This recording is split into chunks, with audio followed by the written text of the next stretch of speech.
आइए जाने सतयुग की दिनचर्या के बारे में कि कैसे रहता देवताओं का दिनचर्या। आपने सतयुग के बारे में तो सुना ही होगा। आइए आज सार में वहां देवी देवताओं की पूरी दिनचर्या के बारे में जानते हैं। देवी देवताओं के दिन की शुरुआत सुबह 4 बजे से हो जाती है।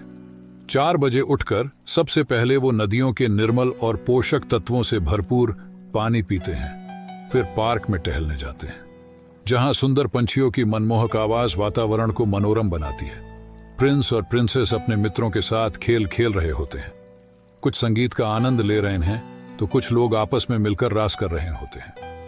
श्री लक्ष्मी और श्री नारायण कभी पेंटिंग बना रहे होते हैं तो कभी वो भी बच्चों के साथ बैठकर उनकी मीठी मीठी बातें सुन रहे होते हैं। इसके बाद सभी नदियों के तट पर जो स्नान घाट होते हैं वहां स्नान करते हैं।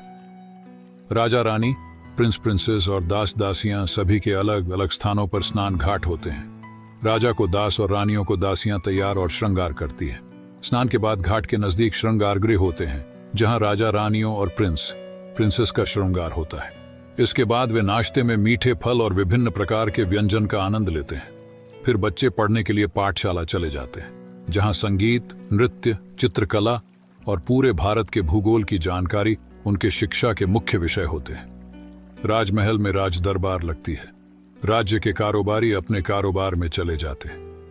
वहां के कारोबार की बात करें तो मुख्य रूप से कपड़ों के कारखाने, पुष्पक विमान के कारखाने, सोने, हीरे, मोतियों के गहनों का कारोबार, सोने की फर्नीचर का कारोबार, गार्डन की देखभाल, संगीत के वाद्य यंत्रों के निर्माण का कारोबार, ऐसे अनेकानेक कारोबार होते हैं।